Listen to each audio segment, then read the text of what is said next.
Bismillahirrahmanirrahim. Assalamualaikum warahmatullahi wabarakatuh.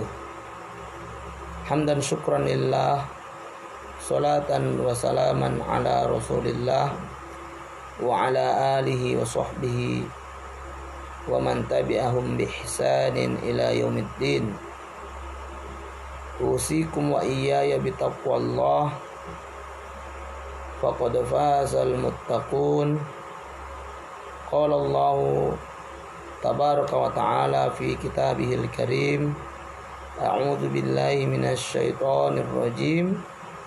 Ya ayyuhalladzina amanu taqullaha haqqa tuqatih wa la tamutunna illa wa antum muslimun. Ayyuhal ikhwah wal akhwat, a'azani Allah wa iyyakum ajma'in. Alhamdulillah, kembali pada subuh yang berbahagia ini kita masih diberikan kesempatan oleh Allah Subhanahu wa taala untuk melanjutkan kajian rutin kita selama bulan Ramadan, yaitu pembacaan kitab 500 tanya jawab masalah jin dan sihir karya Syekh Ridho Abdullah Basha. Kita bersyukur kepada Allah atas karunia ini, atas nikmat-nikmat ini, ya, karena kita tahu bersama bahwa bersyukur adalah cara paling tepat, cara yang paling baik dalam mengundang nikmat-nikmat yang lain, mengundang bonus-bonus tambahan dari Allah Subhanahu wa taala. La in syakartum la azidannakum. Jika kamu bersyukur, maka pasti akan, ya, Allah tambahkan nikmat-nikmat yang lain. Ya, maka siapapun kita yang ingin Allah tambahkan kenikmatan-kenikmatan yang lain, siapapun kita yang Allah ingin, ya, yang dia ingin Allah memberikan bonus-bonus tambahan lainnya dari semua nikmat-nikmat yang ada ini, maka hendaknya dia bersyukur, ya, dengan sebenar-benar syukur.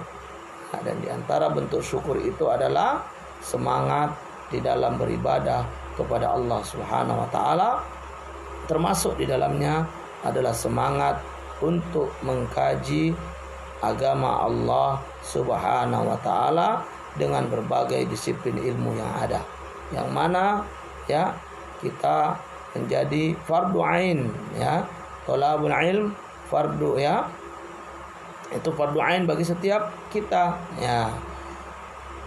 Ya, maka bagi siapapun kita, ya, yang saat ini sebagai muslim, ya, maka punya kewajiban untuk belajar, ya, muslim maupun muslimah.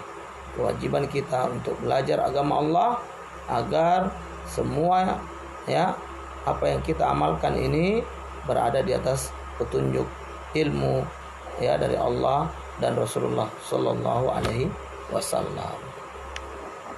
Baik ikhwal akhwat yang dimuliakan oleh Allah Subhanahu wa taala, kita lanjutkan lagi, ya, pembacaan kitab ini. Telah sampai kita pada pertanyaan ke-41 kemarin, dan hari ini kita akan lanjutkan dengan pertanyaan ke-42. Apakah Rasulullah sallallahu alaihi wasallam diutus kepada manusia secara khusus atau kepada jin dan manusia sekaligus? Ya. Ya. Pertanyaan ke-42 ini adalah apakah Rasulullah SAW itu diutus kepada manusia saja atau sekaligus diutus untuk jin dan manusia? Ya. Maka jawabannya, ya, sebagaimana yang dijawab oleh Syekh, yaitu dengan membawakan satu riwayat hadis dari sahabat Abu Hurairah radhiyallahu an, di mana beliau berkata, Rasulullah SAW bersabda, Fuddiltu 'alal anbiya'i bisittin Tu'idtu jawami al kalimi wa nusirtu birru'bi ya birru'bi wa uhillat liyal ghanaim wa ju'ilat liyal ardu tahuran wa masjidan wa ursilatu ilal khalqi kaffatan wa khutima biya an nabiyyun ya. Aku dikaruniai keutamaan ya, aku dikaruniai keutamaan melebihi para nabi berupa 6 perkara. Ya. Jadi Nabi kita Muhammad SAW ini memiliki karunia kelebihan dari para nabi-nabi yang lain itu ada 6 perkara. Apa saja itu? Yang pertama itu jawami al-kalami ya kalimi ya. Aku diberikan ya kalimat-kalimat yang jami ya, kalimat-kalimat yang jami. Maksudnya apa? Yaitu kalimat yang sedikit lafaz tapi mengandung makna yang sangat luas ya. Allahu a'lam ya. Ini masuk kalimat ya jami ya. Sedikit pendek ya kalimatnya tetapi luas maknanya ya. Ini yang pertama ya. Bahwa Nabi itu memiliki keutamaan yang tidak diberikan kepada para nabi yang lain ya. Yang pertama adalah itu jawami al-kalimi. Nabi memiliki kelebihan dari sisi bahasa ya, sedikit kalimatnya tapi sangat luas maknanya ya. Yang kedua, wa nusirtu birru'bi ya. Aku diberi kemenangan dari rasa takut ya, dengan rasa ya. Jadi Nabi dibebaskan dari rasa takut, ketakutan ya kepada makhluk. Nah, ini Nabi tidak lagi ya ketakutan misalnya dalam menghadapi musuh-musuh di peperangan misalnya ya. Itu Nabi ya dicabut oleh Allah dari rasa takut itu ya. 1 bulan sebelum melakukan penyerangan, musuh sudah merasa takut ya, sebagaimana disebutkan dalam riwayat lainnya ya, Allah alam ya. Maksudnya Nabi itu ya sebelum berperang saja, sebulan sebelum berperang musuh sudah takut duluan ya. Nabi sudah diberi kemenangan oleh Allah dengan rasa takut musuh terhadap ya Nabi dan pasukannya. Masya Allah ya. Ini hal yang memang kelebihan yang diberikan Allah kepada nabinya Muhammad sallallahu alaihi wasallam ya. Kemudian yang ketiga ya, wa uhillat liyal ghanaim ya. Dan dihalalkan untuk Nabi itu apa? Ghanimah ya, yaitu harta rampasan perang ya. Ini menjadi halal ya. Bahkan sehalal-halal ya harta ya. Jadi ghanimah ini, harta rampasan perang ini ya, ini merupakan harta yang sangat halal untuk Nabi dan umatnya ya. Karena sebelumnya diharamkan atas umat-umat terdahulu ya, sebelum Nabi Muhammad sallallahu alaihi wasallam ghanimah ini tidak dihalalkan. Namun ya di masa Nabi Muhammad sallallahu alaihi wasallam dan kita umatnya, ghanimah menjadi halal ya. Kemudian yang keempat ya, wa ju'ilat liyal ardu tahuran wa masjidan. Dijadikan bumi sebagai alat bersuci dan masjid ya, bagiku, kata Nabi. Jadi masjid ya, bumi ya, itu bisa menjadi alat bersuci Ya, ketika tidak ada air, kita boleh bertayamum dengan debu. Ya, debu itu bagian dari bumi. Ya, permukaan bumi. Ya, maka Nabi dan umatnya mendapatkan keutamaan bahwa bumi bisa dijadikan alat bersuci sekaligus masjidnya, ya, tempat sujud. Ya, nah, ini juga menjadi suatu hal yang luar biasa. Ya, ikhwan wal akhwat yang dimuliakan oleh Allah. Ya, bahwa ketika Allah telah memberikan karunia berupa apa?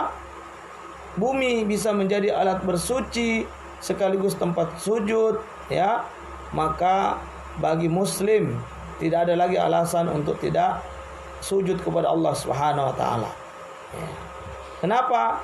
Karena ya, bumi bisa untuk bersuci jika belum suci, dan bisa untuk sholat, ya, meski di atas tanah atau di atas rumput sekalipun itu sah selama tidak ada najis yang ada di tempat itu. Nah, ini adalah suatu kelebihan yang luar biasa, ya. Sehingga kita umat Islam ini apapun keadaannya, ya, silakan mau sholat, ya, dengan tayamum kalau memang tidak ada air, ya.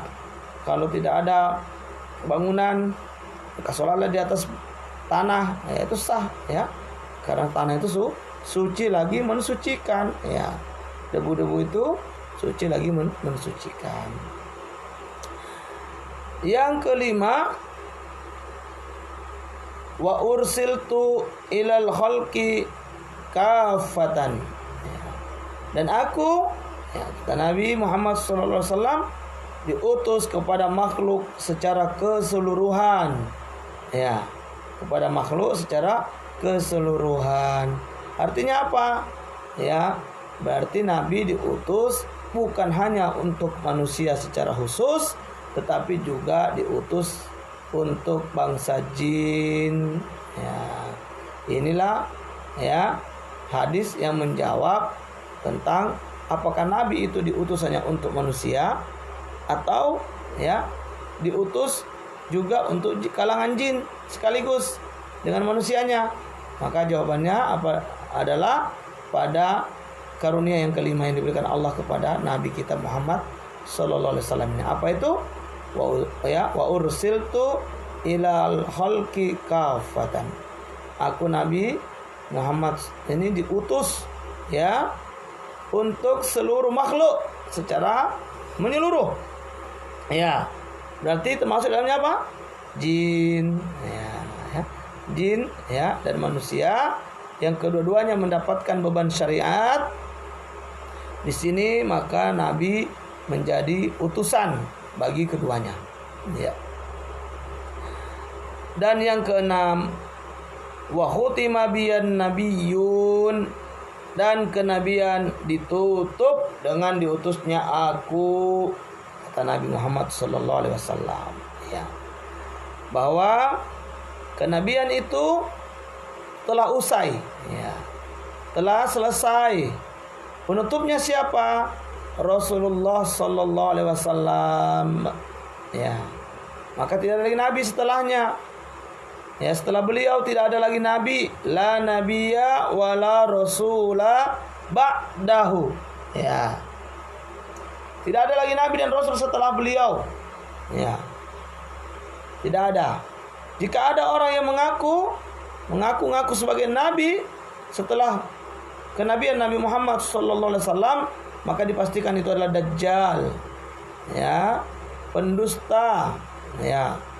Itu adalah orang gila, ya. Meski dia bergelar profesor, meski dia bergelar, ya, alim, ya, atau seorang yang mengaku abid misalnya, ya, lalu dia mengaku sebagai nabi, nah ini sebenarnya adalah kadzab, ya, kadzab, ya. Ini dajjal kecil, ya, termasuk dalamnya dajjal kecil ini, ya, pendusta ini, ya, pembohong ini, ya, dan termasuk orang gila ini, ya. Jadi yang mengaku-ngaku nabi ini sebenarnya mereka hanya pengen terkenal saja. Ya, istilahnya kayak sebuah ungkapan, ya. Bul ala zamzam fatu'raf. Kencingilah sumur Zam-Zam maka kamu akan terkenal. Ya, maka ada orang-orang yang ingin terkenal dengan cara-cara apa? Ya, membuat sensasi, ngakulah sebagai nabi, mengakulah sebagai malaikat Jibril, ngakulah sebagai Nabi Isa. Ini semua adalah kebohongan dan kedustaan, ya. Inilah cara-cara orang yang mencari sensasi, ya. Ini kazab, ya. Kazab, ya. Dan ini adalah orang gila, ya. Kenapa? Kenabian telah ditutup berdasarkan hadis ini, ya, hanya sampai pada Nabi Muhammad sallallahu alaihi wasallam. Ya. Hadis ini diriwayatkan oleh Imam Muslim, ya. Imam Muslim meriwayatkannya dalam sahihnya nomor hadis 523. Ikhwah wal akhwat yang dimuliakan oleh Allah. Jadi jelas sekali berdasarkan riwayat ini bahwa Nabi kita Muhammad SAW itu diutus bukan hanya sekedar kepada bangsa manusia, tetapi juga diutus, ya, kepada seluruh makhluk, termasuk di dalamnya adalah jin, ya. Wallahu a'lam bishawab, ya. Pertanyaan selanjutnya, pertanyaan ke-43. Apakah ada hubungan antara penyakit taun, kolera dan jin? Ya. Ini menarik ini pertanyaan ini, ya. Karena kita pun sekarang sedang dalam kondisi pandemi COVID-19, ya, atau virus corona yang telah mengguncang dunia, ya, mengguncang hampir seluruh negara, ya, mengalami lockdown, ya, ataupun ya mengalami social distancing, ya. Hari ini kita seolah-olah terlihat sangat lemah, ya, sangat lemah. Memang, ya, manusia ini adalah makhluk lemah, ya. Hanya Allah yang maha kuasa, yang maha kuat, yang maha sempurna, ya, dan maha perkasa. Maka oleh karena itu ikhwan wal akhwat, ini sangat menarik untuk kita coba baca. Apakah kira-kira ada hubungan antara penyakit taun, kolera yang pernah terjadi di zaman sahabat Khalifah Umar, ya, itu terjadi di Syam, yang dimana banyak sahabat-sahabat senior juga menjadi korban, ya, wafat akibat taun ini, ya. Kita lihat, ya, jawabannya. Beliau Syekh menjawab dengan ada, ya. Jawaban beliau langsung ada, ya. Dasarnya apa? Dasarnya adalah sebuah riwayat dari sahabat Abu Musa Al-Asy'ari, ya, radhiyallahu an, dari Nabi sallallahu alaihi wasallam. Beliau bersabda, annahu wakhzus syaitan, ya. Sesungguhnya taun, ya, wabah adalah tusukan syaitan, ya. Hadis sahih diriwayatkan Imam Ahmad, ya, dalam pemusnadnya jilid 4 halaman 395.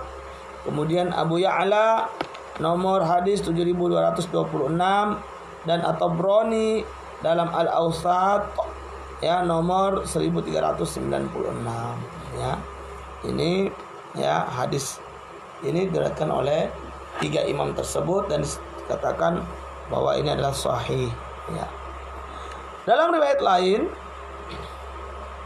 at-ta'un wakhzu a'daikum minal jinni wa fihi syahadatun, ya.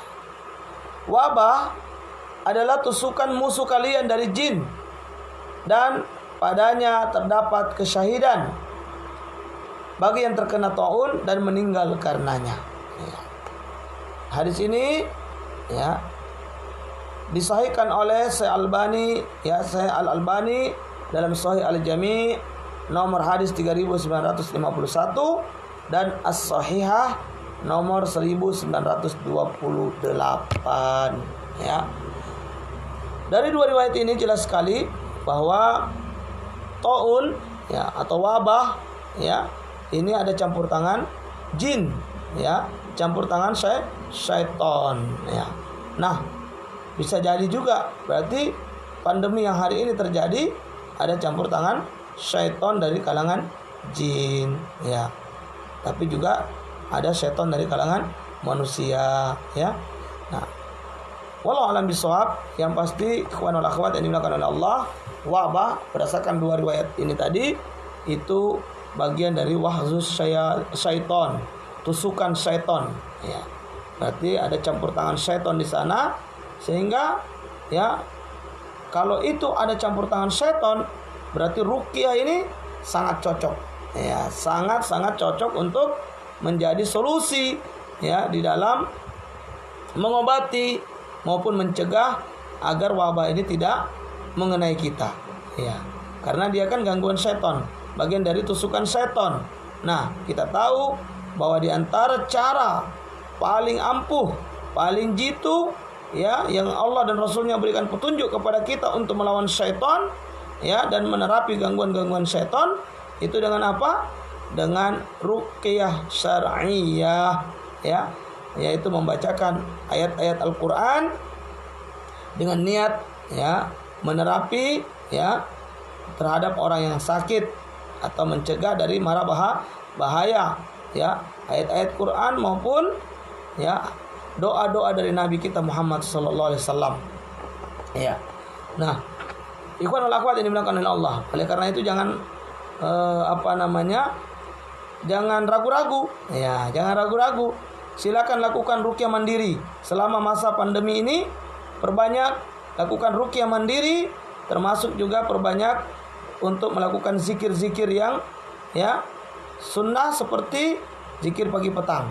Ini jangan lupa, ya, usahakan setiap pagi dan setiap petang zikir ini dilakukan. Nah, ini ada contoh zikir pagi petang yang simple yang dikarang oleh Syekh Said bin Ali, ya, bin Ali Waf, ya, Al-Qahtani, ya. Nih. Nah, ini bisa didapatkan, ya, di toko-toko buku atau di toko-toko herbal yang sekaligus menjual buku-buku. Ini murah harganya, ya, nggak mahal, ya. Nih. Nah, daripada beli 5.000 itu cuma untuk beli bakso, nah, beli ini aja. Bisa dipakai dunia akhirat. Ya, harusnya ini manfaatnya dunia akhirat, ya. Ini, ya, zikir pagi petang, ya. Nah, ikhwan wal akhwat yang dimuliakan oleh Allah Subhanahu wa taala, ya. Maka jangan pernah, ya, kita di masa-masa sulit seperti ini untuk malas berzikir kepada Allah Subhanahu wa taala, ya. Khususnya, ya, zikir-zikir yang sudah dicontohkan oleh Nabi kita Muhammad sallallahu alaihi wasallam, termasuk zikir menjelang tidur, ya. Zikir-zikir menjelang tidur ini penting untuk kita amalkan. Yaitu apa? Di antara sunnah-sunnah ketika akan tidur, ambil air wudhu terlebih dahulu, ya. Kemudian sholat 2 rakaat bagi yang mau, silakan, ya. Kemudian bersihkan tempat tidur dengan mengibaskan kain ataupun ada sapu lidi yang sudah disiapkan. Ya, dahulu orang-orang tua kita, ibu-ibu kita, nenek-nenek kita itu, ya, selalu menyediakan di tepian ranjang sapu lidi ataupun pemukul dari rotan. Untuk apa itu? Ya, itu untuk mengibas-ngibas supaya, ya, tempat tidur ini bersih dari setan. Karena kata Nabi, ya, tidaklah kita meninggalkan tempat tidur kita kecuali setan akan baring di situ. Lalu, ya, sebelum kita tidur hendaknya kita, ya, kibas-kibas supaya setan yang ada itu pergi, ya. Ini sunnah yang harus dijaga, ikhwan al akhwat ini melakukan Allah Subhanahu wa taala. Di mana selanjutnya sunnah itu adalah apa? Baca doa tidur. Nah, membaca doa tidur, bismika, ya, Allahumma amutu wa ahya, atau doa lain, ya, bismillah wa doa jambiyat dan sebagainya. Nah, ini dibaca, lalu kemudian dilanjutkan lagi dengan membaca ayat kursi, ya, ayatul kursi, ya. Kemudian membaca 3 kul, Al-Ikhlas, Al-Falaq, An-Nas, ya, dibaca lalu ditiupkan ke kedua telapak tangan. Setelah usai membaca Al-Ikhlas, Al-Falaq dan An-Nas, tiup. Ya. Setelah itu, setelah ditiupkan lalu diusapkan ke wajah, ke kepala, ya. Kemudian ke dada dan perut, ya, kedua tangan, ya. Kemudian belakang yang masih bisa dijangkau sampai dengan ujung kaki. Ya, ini semua adalah sunnah-sunnah dari Rasulullah Sallallahu Alaihi Wasallam ketika akan tidur malam. Ya. Kemudian setelah itu tidurlah miring ke kanan terlebih dahulu, ya. Atau kalau mau menambah zikir lain, sebagaimana zikir yang diperintahkan atau diajarkan Nabi kepada putrinya yaitu Fatimah radhiyallahu anha dan juga suaminya yaitu Ali radhiyallahu an, yaitu membaca tasbih, ya, tahmid dan takbir sebanyak masing-masing 33 kali. Ya. Ini sunnah-sunnah, ya, yang agung yang hendaknya kita jaga, ya. Bisa juga menambahkan 2 ayat terakhir surat Al-Baqarah, ya. Wallahu a'lam bishawab. Ikhwanul akhwat yang dimuliakan oleh Allah Subhanahu wa taala, ya. Maka taun itu ada, ya, kaitannya dengan apa? Gangguan jin, wakhzus syaiton. Dia adalah tusukan, ya, jin, ya. Ya, tusukan jin kepada kita manusia, ya. Maka wabah ini ada campur tangan syaitan. Nah, apakah wabah pandemi COVID-19 ini juga ada campur tangan jin di sana? Wallahu a'lam bishawab. Tapi kalau kita melihat riwayat ini, maka kemungkinannya sangat besar, ya. Pertanyaan selanjutnya, pertanyaan ke-44, apakah ada hubungan antara jin dan unta? Ya. Apakah ada hubungan antara jin dan unta? Ya. Maka dijawab oleh Syekh, ada, berdasarkan hadis riwayat Abu Las Al-Khuzai, ya, radhiyallahu an. Dia berkata, hamalana Rasulullah sallallahu alaihi wasallam ala ibilin min ibilis sadaqati di'afin lil hajj. Faqulna ya Rasulullah ma nara an tahmilana hadih. Faqal ma min ba'irin illa wa fi dhurwatihi syaitan. Fa idza rakibtumuha fazkuru ni'matallahi 'alaikum kama amarakumullah. Thumma intahinu, ya. Thumma imtahinuha li anfusikum fa innama yahmilullahu 'alaiha. Ya. Bahwa sahabat Abu Las Al-Khuzai radhiyallahu anhu bercerita, Rasulullah SAW pernah membawa kami di atas unta sodakoh yang lemah-lemah untuk haji, ya. Maka kami berkata, wahai Rasulullah, kami berpendapat Anda tidak membawa kami di atas unta-unta ini. Beliau pun menjawab, ya, yaitu Rasulullah menjawab, tiada seekor unta pun kecuali pada bagian atasnya terdapat syaitan.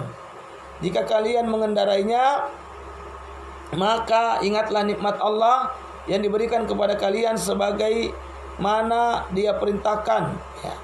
Kemudian pergunakan unta-unta itu untuk kalian, karena Allah Subhanahu wa taala membawa kalian di atas nikmat tersebut. Hadis riwayat Imam Ahmad, jilid 4 halaman 221. Kemudian Ibnu Khuzaimah nomor hadis 1377 dan At-Tabrani dalam Al-Kabir nomor 1882, nomor 18.282, ya. Nah, ya.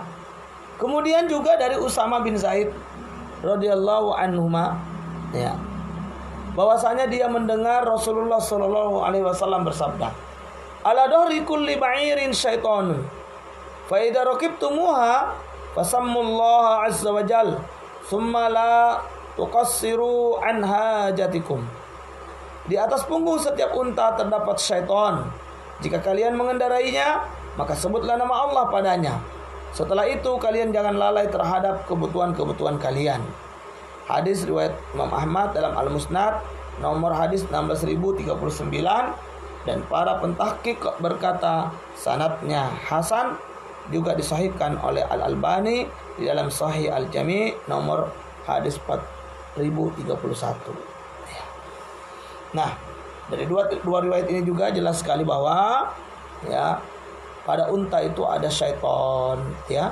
Tidaklah pada seekor unta kecuali ada syaitan di atasnya. Sehingga apa kata Nabi? Ya, samullah, ucapkan nama Allah, sebut Allah, ya, ingat nikmat-nikmatnya yang diberikan kepada kalian, ya. Dengan begitu maka syaitan itu tidak bisa mengganggu di saat kita mengendarai unta-unta tersebut. Ya. Maka setiap unta terdapat syaitan di atasnya, bisa pada kepala atau punuknya, ya. Dengan izin Allah, syaitan menjadi mengecil ketika kita berzikir kepada Allah. Maka gunakan unta ini untuk keperluan kalian, karena Allah menciptakannya memang untuk melayani kalian dan membawa hamba-hambanya. Dan kalian jangan lalai pada setiap perkara yang berguna bagi kalian, baik dalam urusan agama maupun urusan dunia. Ya, ikhwanul akhwat yang dimuliakan oleh Allah Subhanahu wa taala, ya. Jadi syaitan ini kalau dibacakan asmaullah itu dia akan mengecil. Nah, akan mengecil sehingga tidak bisa membahayakan kita. Makanya kalau jumpa syaitan, tunjuk baca basmalah, bismillah. Maka kalau dia syaitan, pasti dia akan mengecil. Ya. Kalau tidak mengecil, jangan-jangan itu bukan syaitan. Ya, jangan-jangan itu orang, ya, yang sedang lewat atau maling. Nah, maka pada unta dikatakan ada syaitan, ya, ada syaitan. Maka ketika kita ingin mengendarainya, disunahkan bagi kita untuk menyebut asmaullah. Ya. Selanjutnya pertanyaan ke-45, bagaimana kita menggabungkan antara ayat dan hadis bahwa seorang tidak bisa melihat jin, padahal Rasulullah SAW sudah melihatnya. Ya, ini juga banyak, ya, polemik seperti ini ditanyakan oleh masyarakat kepada kita, ya, yaitu, ya, Anda mengatakan manusia tidak bisa melihat jin, tapi Nabi melihat. Bagaimana mengkompromikan antara ayat dan hadis ini? Ya, maka jawabannya adalah firman Allah Subhanahu wa taala, innahu yarakum huwa wa qabiluhu min haitsu la tarawnahum.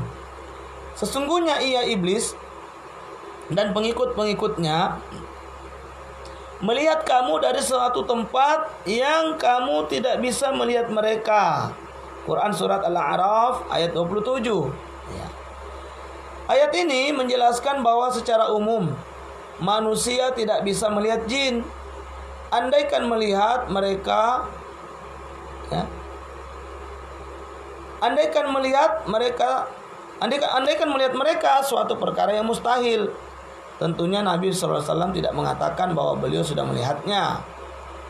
Justru menjelaskan hampir saja beliau mengikat iblis pada salah satu tiang masjid agar orang-orang melihatnya dan ia buat mainan oleh anak-anak kecil kota Madinah. Al-Qadi Iyad berkata, melihat jin dalam bentuk aslinya sangat tidak mungkin berdasarkan keterangan ayat di atas, kecuali bagi para nabi dan orang tertentu yang mempunyai kelebihan. Ya, Bani Adam hanya bisa melihat jin pada bentuknya yang bukan asli, yaitu ketika jin menjelma menjadi sesuatu, sebagaimana disebutkan dalam asar. Ya, demikian itu karena jin adalah makhluk halus yang berupa roh.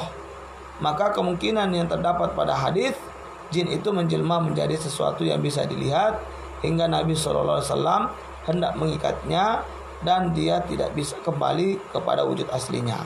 Sampai-sampai anak-anak kecil kota Madinah bisa menjadikannya sebagai mainan. Ya. Ini penjelasan, ya, atau perkataan Al-Qadi Iyad, ya, dalam kitab Syarah Muslim jilid 2 bab 5 halaman 29. Nah,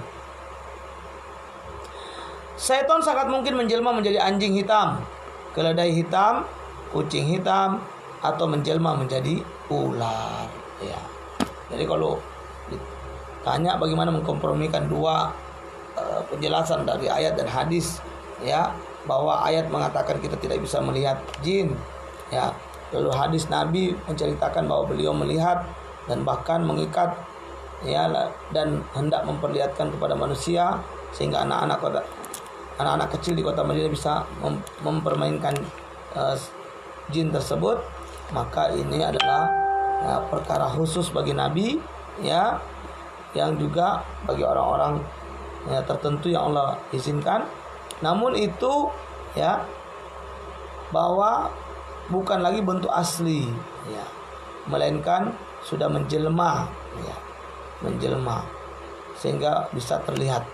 Kalau dalam bentuk asli mustahil untuk kita bisa melihat berdasarkan ayat Al-A'raf ayat 27 di atas, ya, bahwa kita tidak bisa melihat mereka dari arah mereka bisa melihat kita, ya, musuh yang nyata ini, ya, syaitan dari kalangan jin ini, di mana mereka melihat kita dengan sangat terang sementara kita tidak bisa melihat mereka, ya.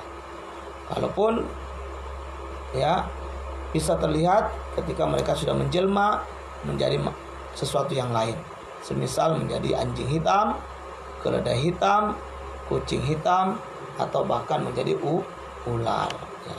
Dan ini yang banyak, ya, ditemukan, ya, itu ketika mereka sudah berbentuk binatang atau berbentuk manusia, sebagaimana ditangkap oleh Abu Hurairah radhiyallahu anhu, ya. Pertanyaan selanjutnya, 40, pertanyaan ke-46. Bagaimana cara berinteraksi dengan bangsa jin? Bagaimana cara berinteraksi dengan bangsa jin? Ya, jawabannya, bangsa jin adalah salah satu umat ciptaan Allah dan mereka adalah bagian dari perkara gaib. Allah SWT berfirman, ya, innahu yarakum huwa wa qabiluhu min haitsu la tarawnahum. Sesungguhnya ia, iblis dan pengikut-pengikutnya, melihat kamu dari suatu tempat yang kamu tidak bisa melihat mereka. Ya, Quran surat Al-A'raf ayat 27 tadi. Tiada cara untuk mengetahui sedikit pun tentang bangsa jin kecuali melalui jalur wahyu, yaitu Alkitab dan As-Sunnah.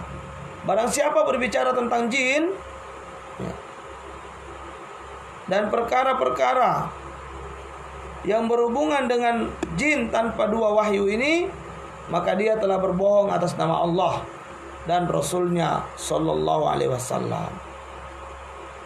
Allah SWT berfirman, alimul ghaibi fala yudhiru ala ghaibi ahada illa man irtada min rasulin fa innahu yasluku min baini yadayhi wa min khalfi rasada.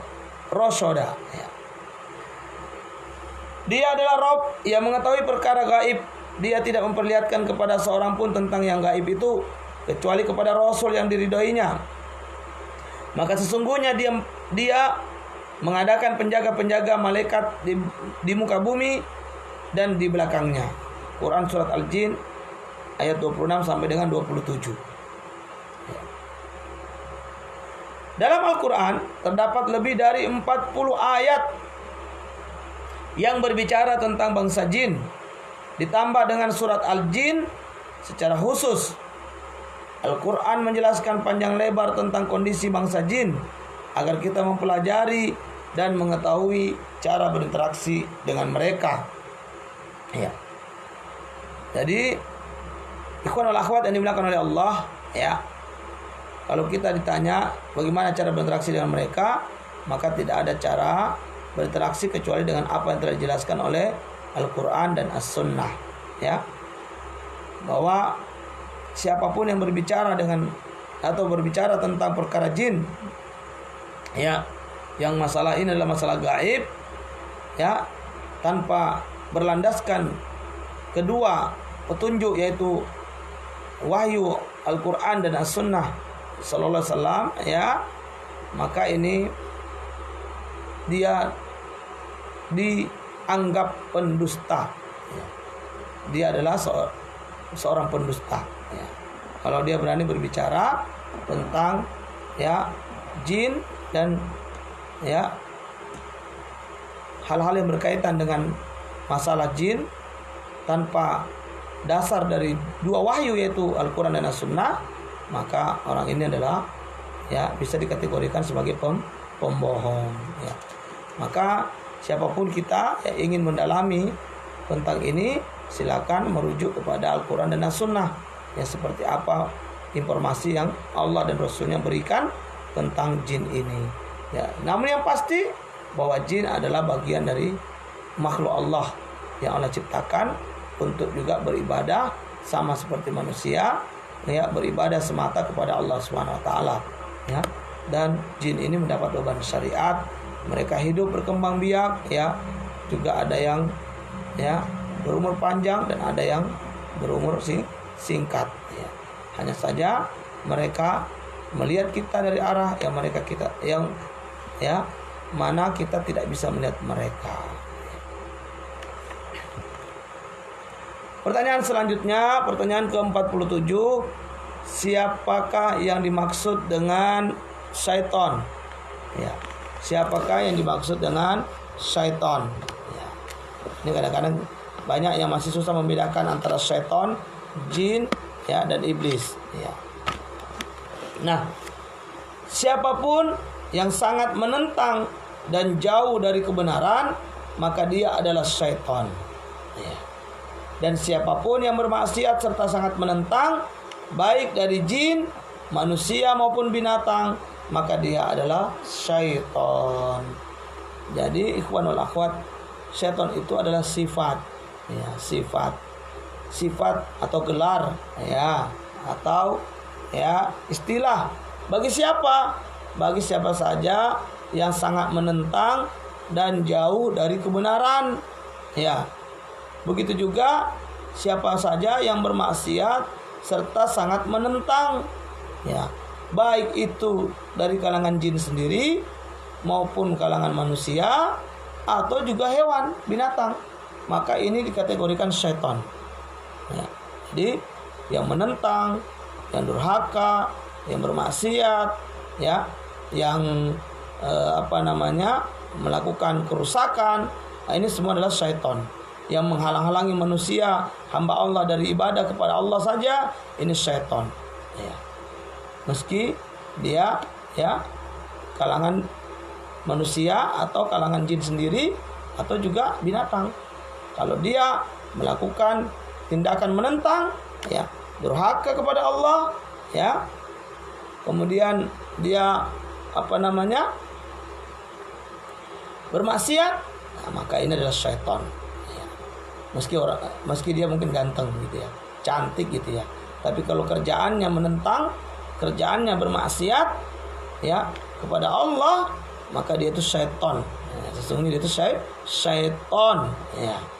Jadi kalau ada orang ya suka sekali menentang, ya, menentang syariat, ya, menentang agama Allah, menentang orang-orang beriman, nah, itu bisa juga ya dipanggil dengan apa? Sebutan syaitan. Ya. Hei syaitan. Nah, ya, supaya sedikit nyadar lah, ya. Nah, supaya nyadar sedikit, jangan terlalu menentang, ya. Jangan terlalu ya menentang Allah, menentang Rasulnya, menentang ulama, ya, menentang orang-orang beriman, ya, menentang agama Allah, menentang syariat, ya, ya, dengan penuh kecongkakan, bermaksiat seenaknya, ya, ya, maka ini adalah syaitan. Pertanyaan selanjutnya itu pertanyaan ke-48. Jenis syaitan apakah yang paling besar penentangannya? Jenis syaitan apakah yang paling besar penentangannya? Maka jawabannya adalah sesuai dengan firman Allah Subhanahu wa taala, A'udzubillahi minasyaitonirrajim, wa hifzam min kulli syaitonin marid. Ya. Dan telah memeliharanya dari setiap syaitan yang sangat durhaka. Quran surat ya As-Saffat ayat 7. Marid adalah yang sangat durhaka dan sangat menentang. Sedangkan ifrit lebih besar lagi penentangannya.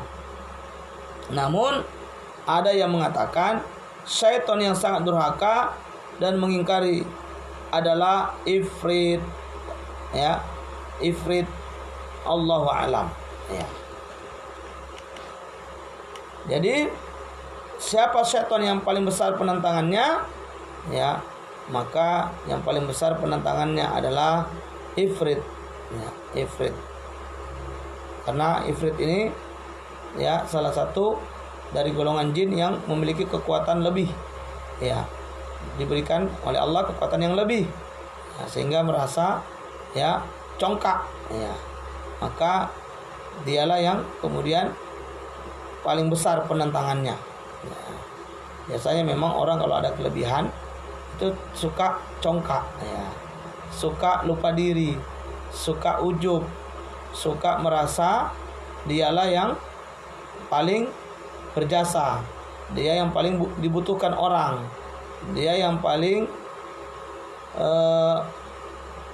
memiliki andil, ya, sehingga orang lain itu tidak dianggap lagi. Nah, hal ini adalah kecongkakan.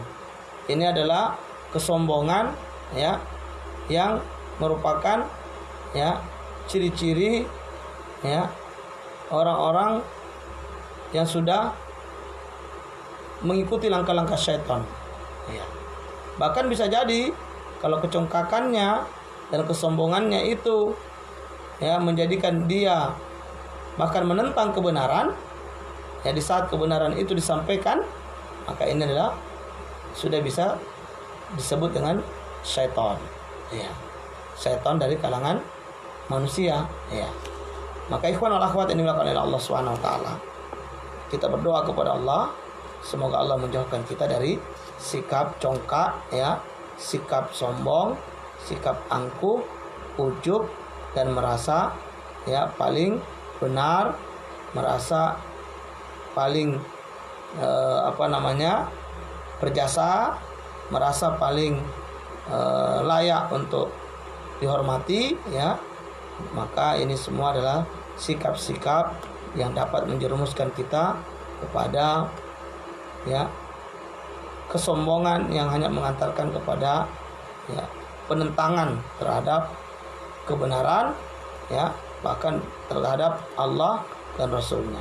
Tentunya ini adalah sifat setan yang harus kita buang jauh-jauh dari diri-diri kita masing-masing. Semoga Allah selamatkan kita dari sifat-sifat buruk, dari ya sifat-sifat tercela. Pertanyaan selanjutnya yaitu pertanyaan ke-49. Adakah seseorang yang bisa terlepas dari gangguan setan? Jawabannya adalah ada. Mereka adalah orang-orang yang ikhlas berdasarkan firman Allah yang mengatakan, qala fa bi'izzatika la ughwiyannahum ajma'in illa ibadaka minhumul mukhlasin. Iblis menjawab, demi kekuasaan engkau aku akan menyesatkan mereka semuanya. Ini janji iblis, ya. Ini adalah tekad iblis di saat iblis diusir oleh Allah dari surga, ya, karena tidak mau sujud menghormati Adam alaihissalam, ya, karena dia dengki, iri, ya, ujub, ya. Inilah yang membuat iblis menjadi sombong saat diminta sujud menghormati Adam atas ilmunya, ya, atas kelebihan Adam dengan ilmu yang Allah ajarkan, ya. Tapi si iblis kemudian tidak mau, maka ketika dia diusir, dilaknat oleh Allah, ya, iblis bertekad, ya. Tekadnya tekad bukan taubat, ya. Inilah kalau sudah diliputi dengki, iri, hasad, ujub, ini sulit, ini ya, sulit untuk nyadar. Ketika melakukan kesalahan nggak mau nyadar, ya, tidak mau terima, ya. Ketika ditanya, kenapa kamu tidak mau sujud? Apa kata iblis dengan congkaknya, dengan pongahnya? Ya, ana khairum min, ya, ana khairum min. Saya ini lebih baik kedudukannya daripada Adam, ya, ya. Apa alasan iblis, ya, mengatakan itu? Alasannya sesuatu yang dibuat-buat, ya. Khalaqtani min nar wa khalaqtahu min tin. Aku ini kau ciptakan dari api, ya Allah, sementara Adam itu cuma dari tanah, ya. Jadi iblis mengira api lebih mulia dari tanah. Siapa yang mengatakan hal itu? Yang mengatakan iblis sendiri. Allah tidak pernah mengatakan hal itu, ya. Nah inilah karena apa? Congkak tadi, pongah tadi, angku tadi, ya. Kemudian apa? Karena ujub tadi, nah, sehingga sulit menerima kebenaran lagi, sulit menerima nasihat lagi. Sudah jelas-jelas salah, masih pongah. Sudah jelas-jelas salah, bukannya minta taubat, ya, bukannya minta ampun, bukannya minta maaf, malah tekadnya lain. Tekadnya lain. Berbeda ketika Nabi Adam alaihissalam juga melakukan hal yang salah. Ya, ketika Nabi Adam melanggar apa yang sudah Allah tetapkan di surga, yaitu tidak mendekati pohon terlarang, ya. Lalu memakan buahnya. Apa yang terjadi kemudian ketika Adam mengetahui bahwa itu tindakan yang salah, maka Adam, ya, segera meminta ampun. Rabbana zalamna anfusana fa illam taghfir lana wa tarhamna lanakunanna minal khasirin.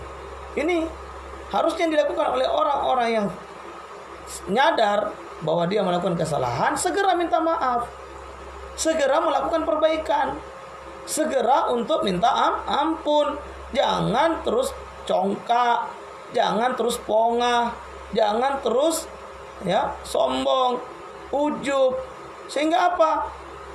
Sudah nyata-nyata salah, sudah nyata-nyata melakukan kesalahan, ya, kelalaian, kehilafan, malah tekadnya apa?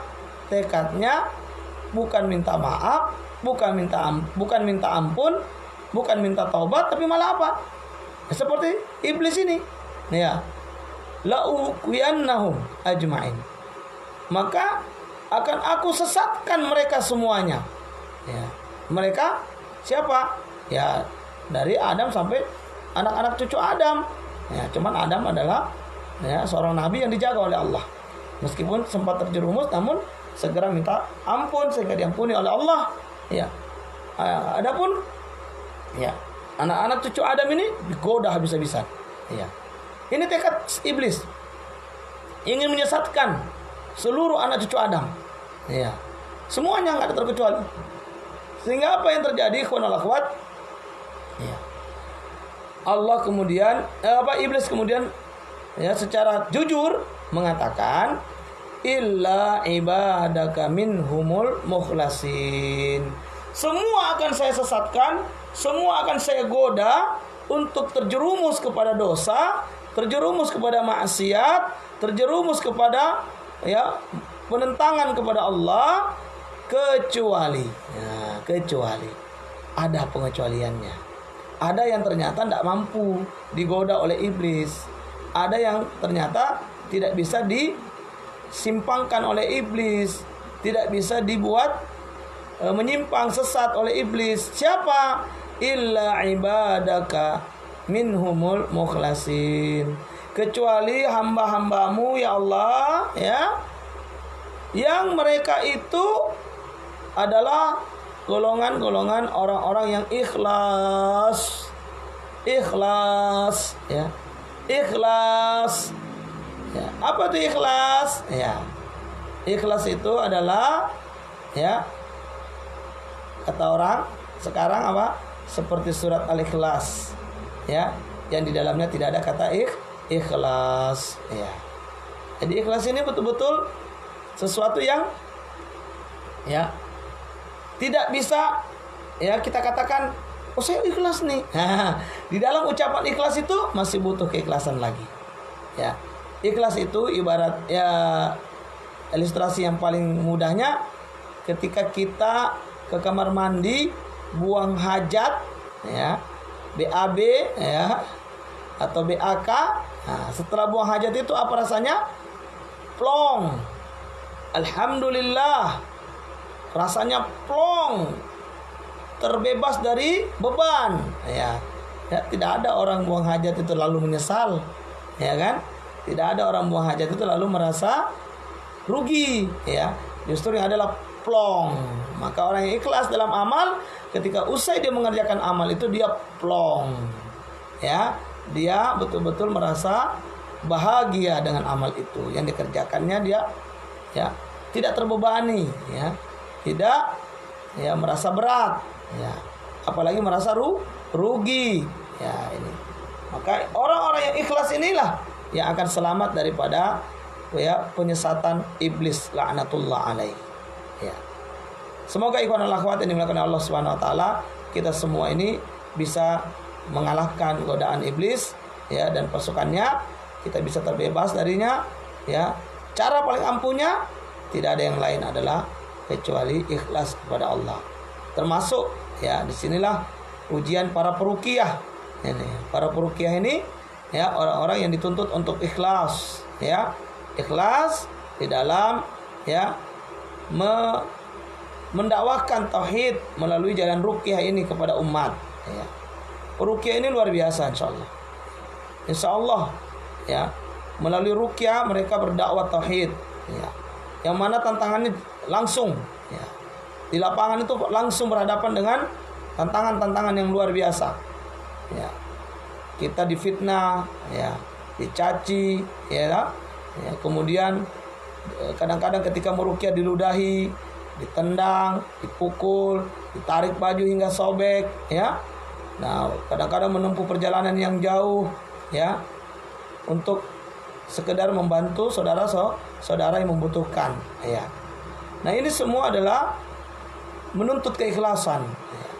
Bagi yang tidak ikhlas ya, maka dia akan mudah menyerah ya. Bagi yang tidak ikhlas, maka ia akan mudah berpaling ya. Padahal ya, berdakwah ini kalau kita tidak mampu di mimbar-mimbar, kita tidak mampu di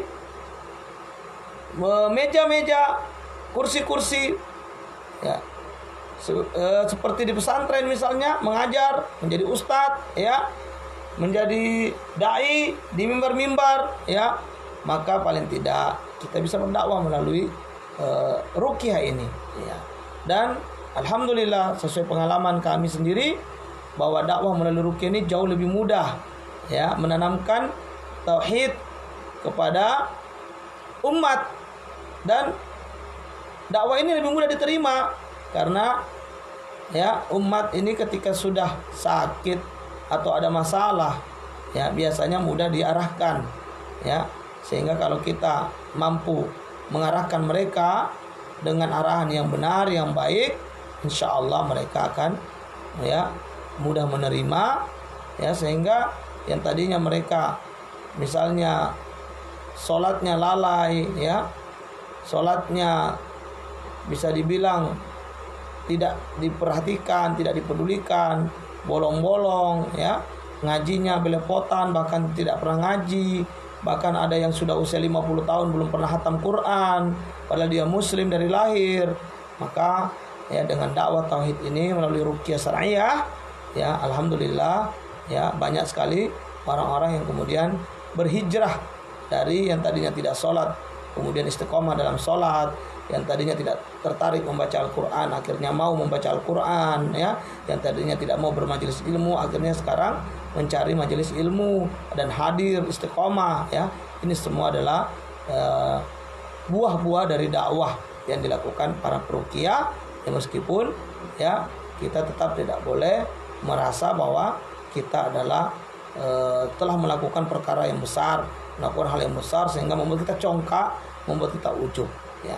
Tetaplah ya berharap kepada Allah semata ya, bergantung pada Allah semata, ikhlaskan diri, ikhlaskan niat. Semoga Allah menjaga kita daripada ya gangguan-gangguan dan juga penyesatan-penyesatan dari syaitan, khususnya dari iblis dan bala tentaranya. Wallahu a'lam bishawab. Ikhwan wal akhwat yang dimuliakan oleh Allah, demikianlah pembacaan kitab kita pada subuh yang berbahagia ini, pagi yang berbahagia ini. Mudah-mudahan ada manfaatnya ya. Kepada Allah saya mohon ampun, kepada ikhwah wal akhwat semuanya saya minta maaf jika ada kesalahan dan kehilapan dari kata ya, dari ucapan yang kurang berkenan. Hadanallahu iyyakum ajmain. Subhanakallahumma bihamdika asyhadu an la ilaha illa anta astaghfiruka wa atubu ilaik. Billahi taufiq wal hidayah. Wassalamualaikum warahmatullahi wabarakatuh.